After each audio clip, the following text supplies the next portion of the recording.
Husband and I paid for my SIL's kids' college for years.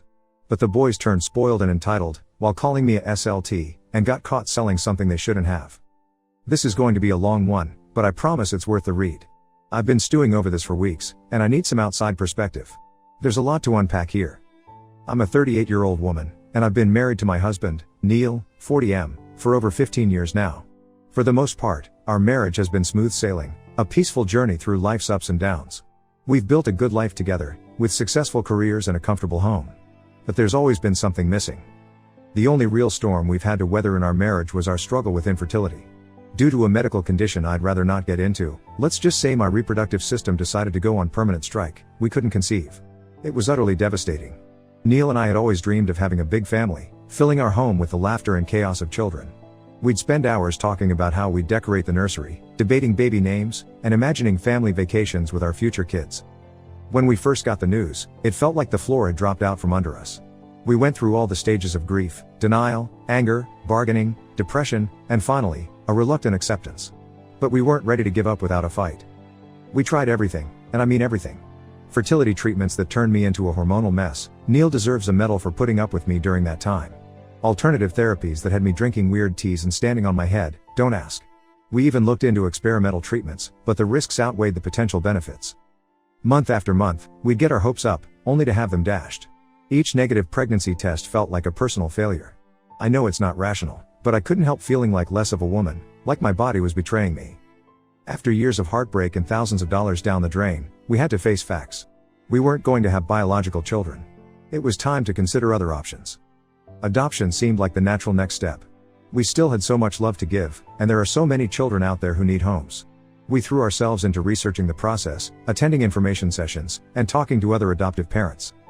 But let me tell you, the adoption process in our state is, well, let's just say it's a bureaucratic nightmare that would make Kafka weep. We looked into it, but between the mountain of paperwork, the endless waiting lists, and the uncertainty, we just couldn't see it working out. Plus, both Neil and I have pretty demanding careers. I'm a corporate lawyer, and Neil's a software engineer at a startup. We're talking long hours, high stress, and not a lot of flexibility.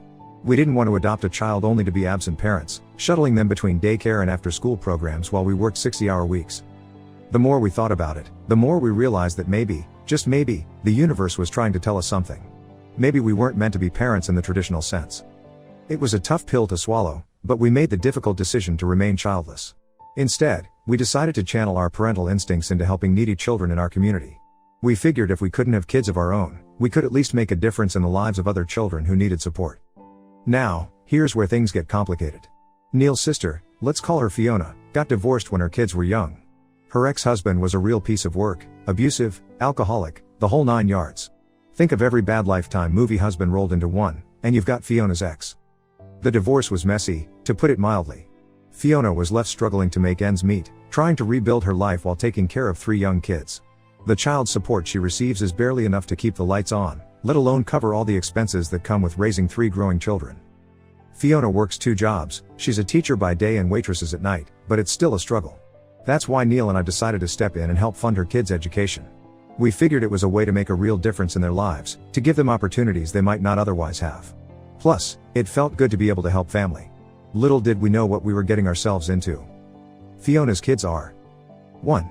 Monica, 23F, the oldest and, honestly, the only one who hasn't made me question our decision to help. 2. Joel, 20M, the middle child and the start of our problems. 3. Justin, 17M, the youngest and, as you'll see, the one who really pushed me over the edge. Let me tell you about Monica first, because she's the bright spot in this whole mess. This girl is an absolute rock star. From the moment we started helping with her education, she took full advantage of every opportunity that came her way. Monica was always a good student, but with the pressure of financial worries off her shoulders, she really flourished. She graduated high school as valedictorian, snagged a full ride to a top university, and absolutely crushed it in college. We're talking Dean's List every semester, internships at prestigious companies, the whole 9 yards. Now, at 23, she's landed a job at a top multinational company and is absolutely killing it in her career. Every time I think about her, I can't help but feel a sense of pride. She's smart, hardworking, and most importantly, grateful for the opportunities she's been given. Monica never forgot the help we provided. She still calls us regularly, not to ask for money, but to update us on her life and thank us for our support. She even insisted on taking us out to dinner to celebrate her first big promotion, saying she wanted to start paying us back for everything we'd done. Watching her thrive makes all the drama with her brothers almost worth it. Almost. Now, on to the boys. Oh boy, where do I even begin?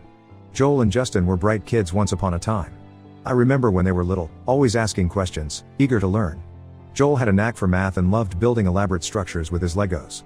Justin was the family artist, always doodling in notebooks and coming up with wild stories. But somewhere along the way, they lost that spark. It's like they hit their teenage years and decided that being entitled jerks was their life's calling. I don't know if it was the divorce, peer pressure, or just plain laziness, but the bright, curious boys we once knew disappeared, replaced by two surly, ungrateful teenagers. Joel was the first to start showing signs of trouble.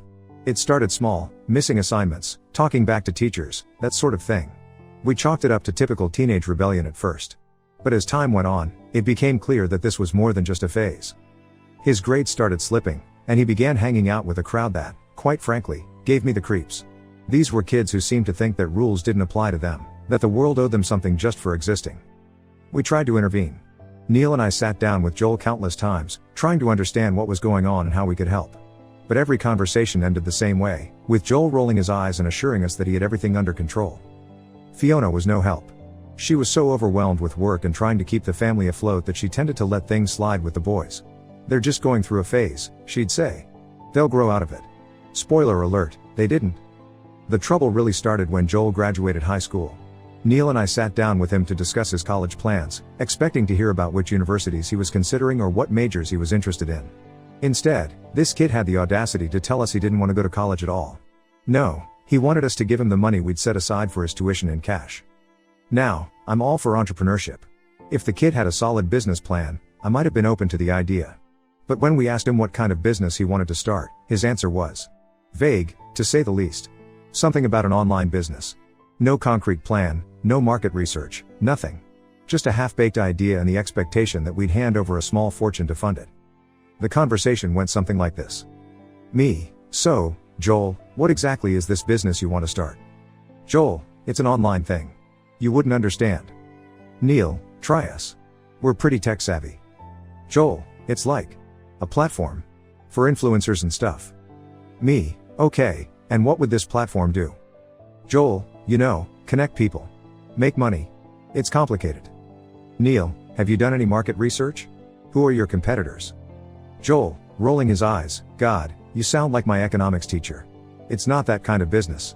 It's more organic. Me, organic or not, we need more details before we can consider investing in this. Joel, investing? It's my money. You promised to pay for my education. This is my education. And round we went. It was like talking to a brick wall, if brick walls could roll their eyes and sigh dramatically. Neil and I were skeptical, to put it mildly. We told Joel we needed some time to think it over. You'd think we'd told him we were canceling Christmas. He started hounding us about the money, acting like we owed it to him. The entitlement was off the charts. After weeks of back and forth, we finally put our foot down. We told Joel that while we supported his ambition, we weren't comfortable investing in a business venture with no clear direction. You'd think we'd just told him we were going to sacrifice his firstborn child. The tantrum this 20-year-old man threw was something to behold.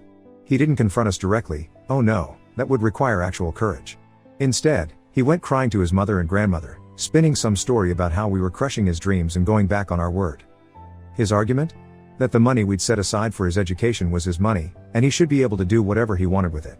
I'm sorry, but since when does a gift come with the stipulation that the giver has no say in how it's used?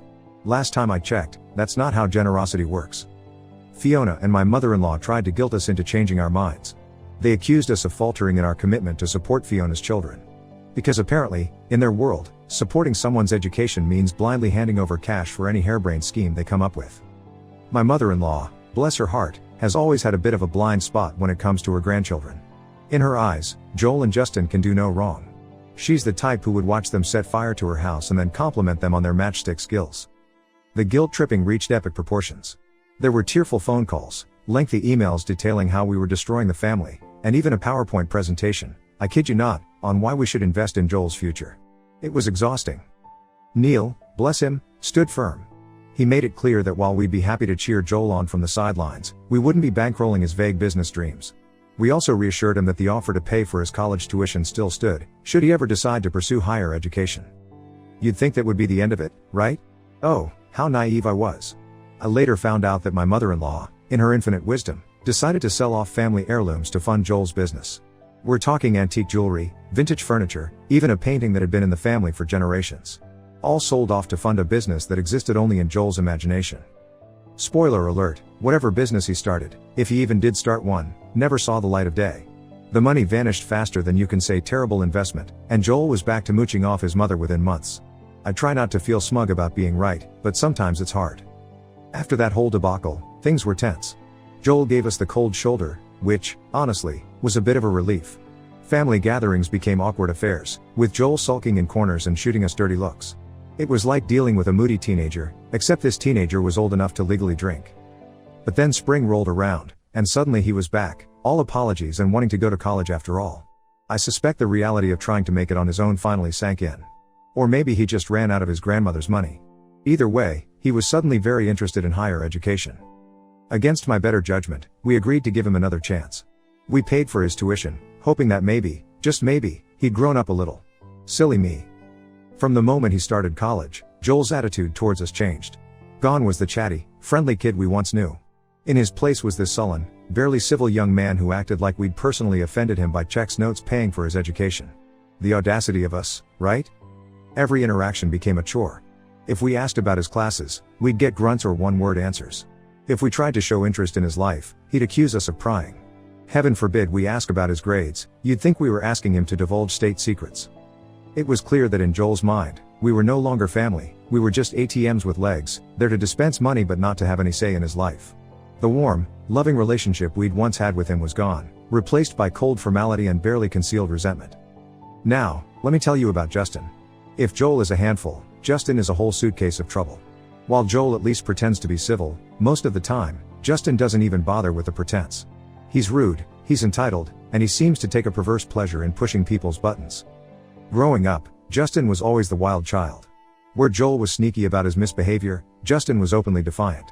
He'd talk back to teachers, start fights at school, and generally act like rules were suggestions that applied to everyone but him. Fiona's approach to parenting Justin can best be described as permissive. She'd make excuses for his behavior, saying he was sensitive or misunderstood. Meanwhile, the rest of us were left to deal with the fallout from his actions. A few months ago, it was Justin's 17th birthday. Fiona invited us over for dinner, and against my better judgment, we went.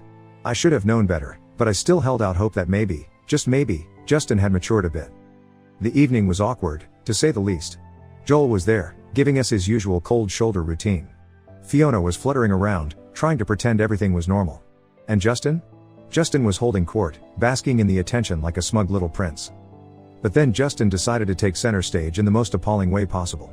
Out of nowhere, this kid, this 17-year-old boy who we've been helping support for years, looks at me and says, "How could Neil find you attractive when you're mid and ugly?" I felt like I'd been slapped.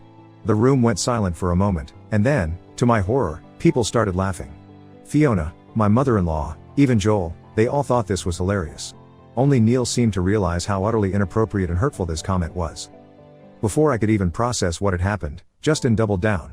"It's hard to believe how anyone could find you attractive," he added, like he was delivering the punchline to a particularly clever joke. I've never been one to base my self-worth on my appearance, but hearing those words come out of the mouth of a kid I'd helped raise, in front of my entire family, was like a punch to the gut. Neil, God bless him, lost it. His face turned a shade of red I've never seen before, and for a second, I thought he might actually throw Justin out of the house. He demanded Justin apologize immediately. But instead of backing down or showing any remorse, this kid had the nerve to defend himself. He claimed it was just a passing thought and he was trying to lighten the mood. Because nothing says happy birthday like insulting your aunt's appearance, right? It was just a joke, Justin said, rolling his eyes. Why are you guys so sensitive? Can't you take a little teasing? The worst part? When Neil looked to Fiona to intervene, to discipline her son for this blatant disrespect, she shrugged it off. People can have opinions, she said, as if her son had commented on the weather and not hurled insults at a family member. I could see the conflict on Fiona's face. She knew Justin had crossed a line. But she's always been terrible at confrontation, especially with her kids. It's like she's afraid that if she puts her foot down, they'll stop loving her. So instead, she lets them run wild, consequences be damned. That was it for Neil. He stood up, and said in a voice that could freeze lava, "We're leaving. And we won't be having any further conversation until you all apologize for this disgusting behavior." As we were walking out, I could see Justin and Joel exchanging looks and grinning, clearly enjoying the drama they'd caused. It took every ounce of self-control I had not to lose it right then and there. Instead, I walked out, determined not to let them see how much they'd gotten to me. But inside, I was a mess. Years of insecurities that I thought I'd long since buried came rushing back. That night, I cried myself to sleep, feeling betrayed by the very family we tried so hard to help. For a week after the birthday disaster, we didn't hear a peep from Fiona or the boys. No calls, no texts, not even a measly email.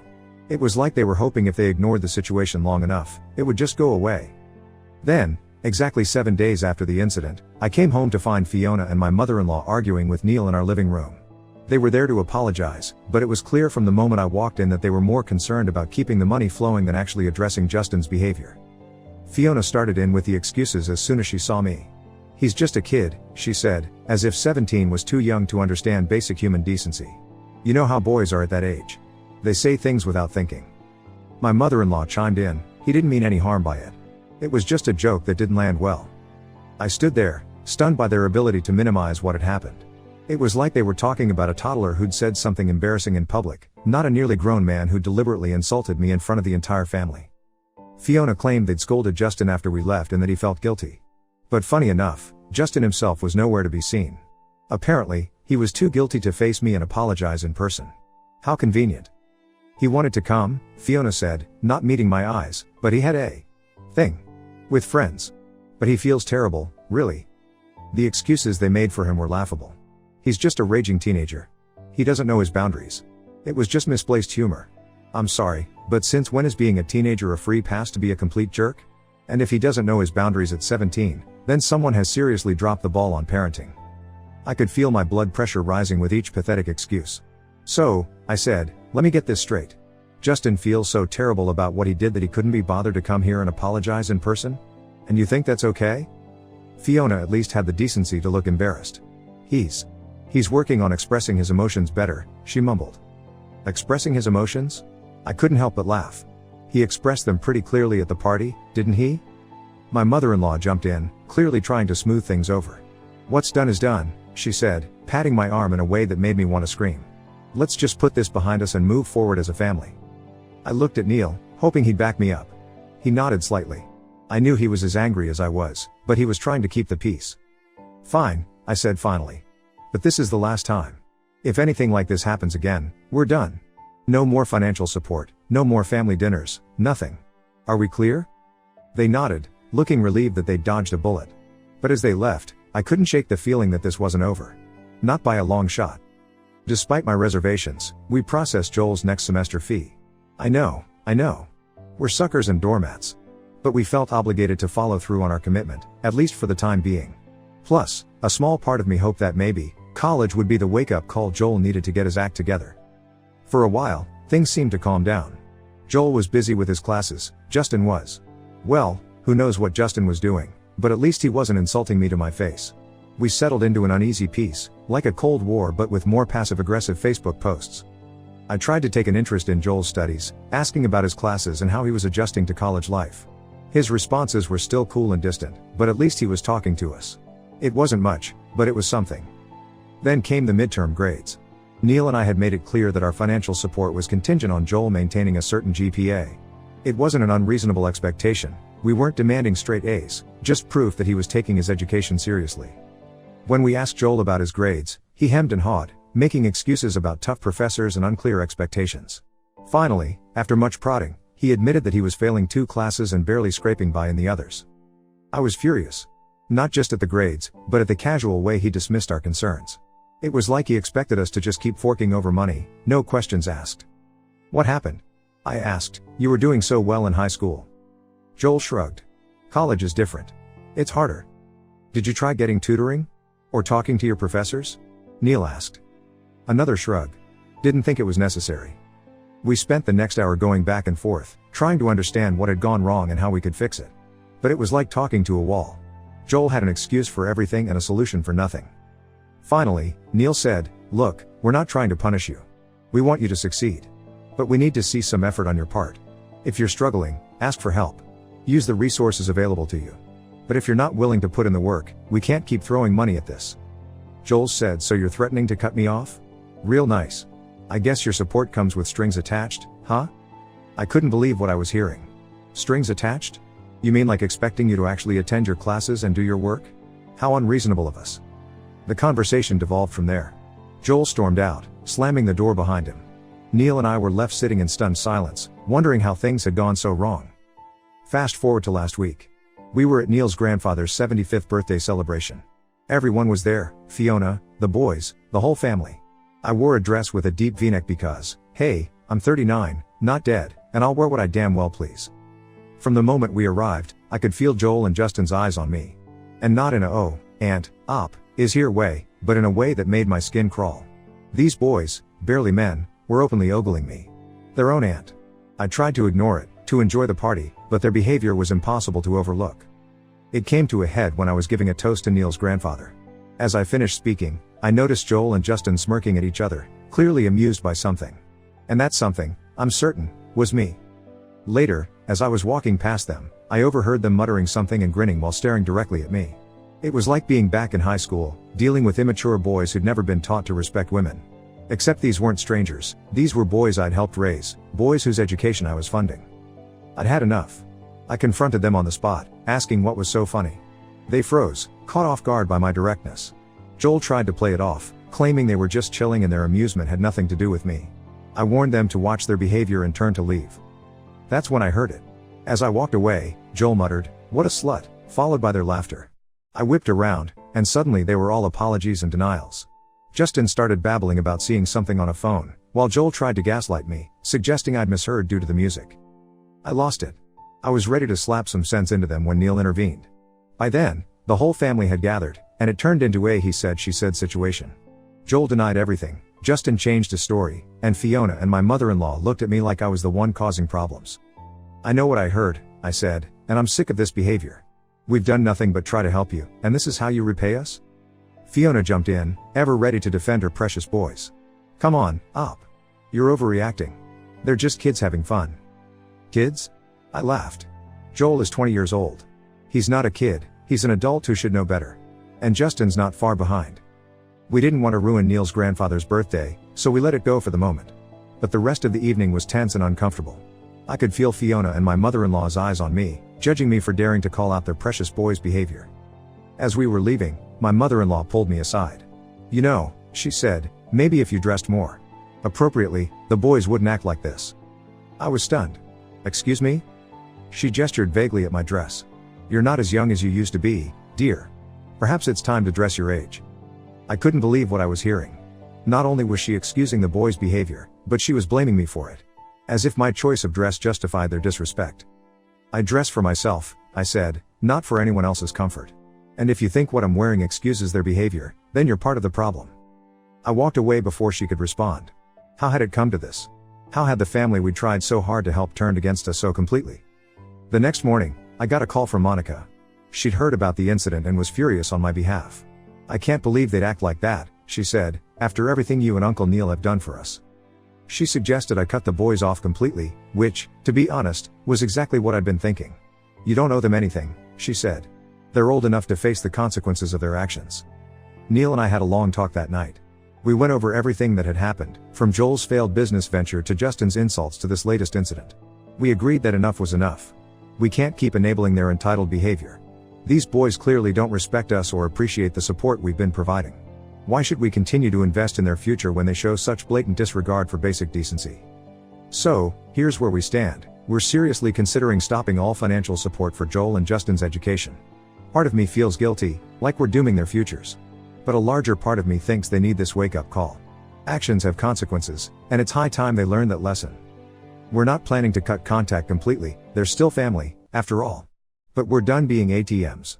If they want our help in the future, they'll need to demonstrate that they've changed, that they understand the value of hard work and respect. I know Fiona will be devastated. She's been relying on our help, and this will make things much harder for her. But at some point, she needs to take responsibility for her son's behavior. She can't keep making excuses for them forever. As for my mother-in-law, I'm sure she'll have plenty to say about our decision. But frankly, I'm past caring what she thinks. Her enabling behavior is a big part of why the boys turned out this way. Am I the asshole for wanting to cut them off? I know this was a long post, but I needed to get it all out. Thanks for reading, and I appreciate any advice you can offer. Update 1. First of all, I want to thank everyone who took the time to read my original post and offer their support and advice. Your comments really helped validate our feelings and gave us the courage to take action. Neil and I have made some tough decisions, and I wanted to share what's happened since my last post. After much discussion, Neil and I decided to withdraw the financial support we've been providing to Fiona's boys. It wasn't an easy decision to make, but after everything that's happened, we felt it was necessary for our own mental health and to stop enabling their entitled behavior. Neil suggested we wait for them to reach out to us before breaking the news. Let them come to us, he said. We don't need them, they need us. So we maintained radio silence, waiting to see how long it would take for them to notice our absence when they weren't getting anything from us. Turns out, we didn't have to wait long. Justin graduated from high school and decided he wanted to attend a private design college, one with tuition fees that would make your eyes water. Now, you'd think after everything that had happened, they'd approach us with a little humility, right? Maybe a phone call, a visit, an apology? Nope. Instead, Justin sent Neil an email with the details of his chosen college and a payment link. That's it. No hey, Uncle Neil, how are you? No acknowledgement of the problem between us. Just a bill to be paid, like we were some kind of educational ATM. When Neil didn't respond, because why would he? Justin followed up with a reminder email. The audacity of this kid. It was like the incident at his grandfather's birthday party had never happened. Or maybe in his entitled little mind, it just didn't matter. 2 weeks after Justin's email, my mother-in-law called Neil. Her voice was sweet as honey when she said, "Honey, Justin has been waiting on you for the payment for his college tuition. It seems you've missed reading his email." I was close enough to hear Neil's response, and let me tell you, I've never been prouder of my husband. Justin who? He said, I don't know him. There was a moment of silence on the other end of the line. I could almost hear the gears turning in my mother-in-law's head as she tried to process this response. Finally, she said, "Got it, you're still brooding over that trivial matter. Didn't the boys clear up the misunderstanding? Your wife must have misheard what they said." I felt my blood pressure rising at her words. Trivial matter? Misheard? It was the same gaslighting, the same minimizing of their behavior that had gotten us to this point in the first place. Neil, bless him, didn't mince words. Enough of the bullshit, he said, his voice firm. We've made a decision to cut them off completely. We don't know who they are or what they'll do with their lives, and frankly, we don't care. My mother-in-law's tone changed instantly. Gone was the sweet, concerned grandmother act. You can't do this, she said, these little conflicts shouldn't jeopardize their lives.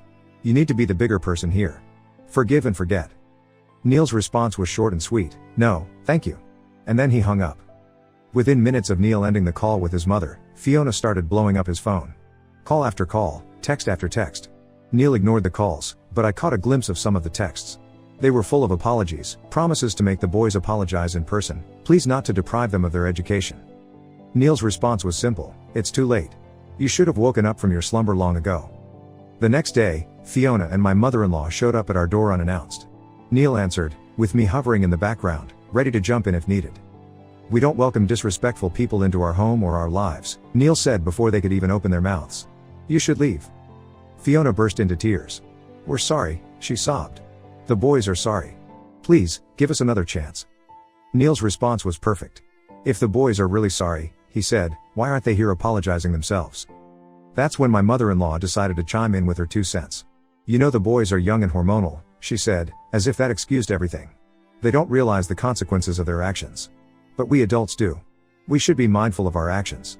We cannot let them pay such a heavy price for their childish jokes. Their career, their life is at stake. Something in me snapped. All the anger, all the hurt, all the frustration I'd been holding back came pouring out. Childish jokes? I said, calling your aunt a fucking slut is not a childish joke. It's misogynistic and cruel.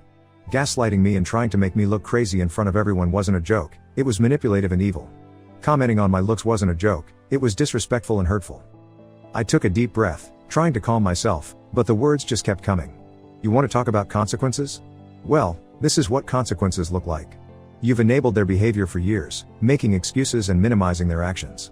I feel sorry that they're going to suffer because their mother did a terrible job raising them, but that's not our problem anymore. They're going to struggle for their whole lives if they don't change their attitudes, and that's on you, Fiona. Not us. Fiona and my mother-in-law stood there, mouths agape. They looked at Neil, clearly hoping he'd intervene on their behalf. But Neil stood firm, backing me up completely. I think it's time for you to leave, he said. I had the immense satisfaction of slamming the door in their faces. Was it mature? Maybe not. But damn, it felt good. That evening, we got a call from Monica. She'd heard about what had happened and wanted to let us know she supported our decision completely. "You should have done this the first time Justin insulted you," she said. "They've gotten away with this behavior for far too long." Monica went on to tell us that Fiona had called her, ranting about how I was a witch who had turned the family against them. But instead of the sympathy she was clearly looking for, Fiona got an earful from her daughter. "Mom wanted me to fund Justin's college tuition and cover what's left of Joel's," Monica told us. "Can you believe it? I told her she needs to stop babying the boys and hold them accountable for once in their lives." Apparently, Fiona didn't take this well. She accused Monica of being my puppet and told her she needed to stand by her brothers. Monica's response made me proud all over again. "I've taken my stand," she told her mother. "And I don't want to be associated with people who slut-shame women and treat others with such disrespect." Hearing this, I couldn't help but marvel at the stark difference between Monica and her brothers. Here was this incredible young woman, standing up for what's right, even when it meant going against her own family. And then there were Joel and Justin, entitled and cruel, expecting the world to cater to their every whim. It also made me wonder about Fiona's character. She was begging us to forgive her sons, claiming they were sorry and deserved another chance. But behind our backs, she was bad-mouthing me to anyone who would listen. And now she was trying to pressure her daughter, who had only just started her career, into taking on the financial burden of her brother's education. The hypocrisy was staggering. Why can't they take out loans if they're so keen on studying? I asked Monica, though I had my doubts about their actual interest in education. Monica's laugh was bitter. "Oh, they're not keen on studying," she said. "They're keen on the college lifestyle, the parties, the freedom. They just don't want to have to work for it." Neil and I spent that evening talking about everything that had happened. We reaffirmed our decision to cut off financial support for the boys. It wasn't about punishment, we agreed. It was about setting boundaries and refusing to enable behavior that went against our values. "We gave them every opportunity," Neil said. "We can't force them to take advantage of those opportunities or to treat us with respect." I nodded. "We did our best," I said. "Whatever happens now is on them. Only time would tell."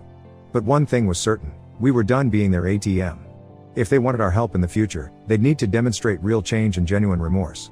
And honestly, I wasn't holding my breath. Update 2. It's been a while since my last update, and a lot has happened. Before I dive into the latest developments, I want to address something that came up in the comments of my previous posts. A lot of you asked why we even started funding Fiona's kids in the first place, given how entitled and disrespectful they turned out to be. The truth is, they weren't always like this.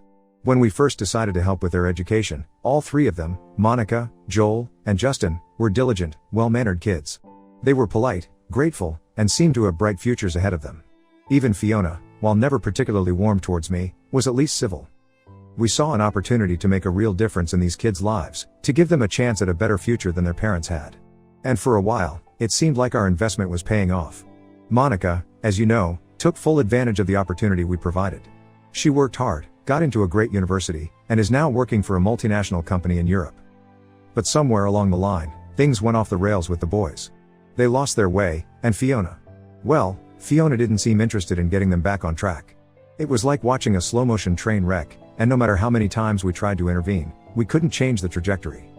After we cut them off financially, the rumor mill started churning.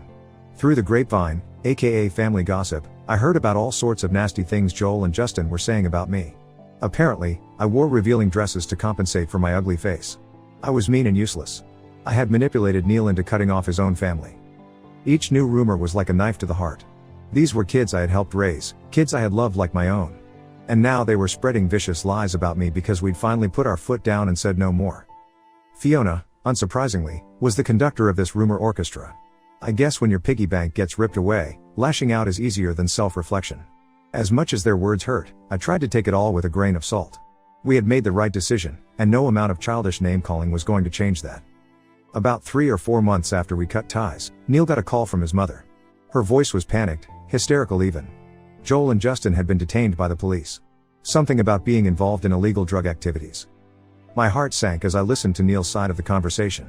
Joel had been arrested outright, while Justin was in safe custody for further investigation. My mother-in-law was begging Neil to bail them out, to save their lives. I could see the conflict on Neil's face. These were his nephews, after all. Family.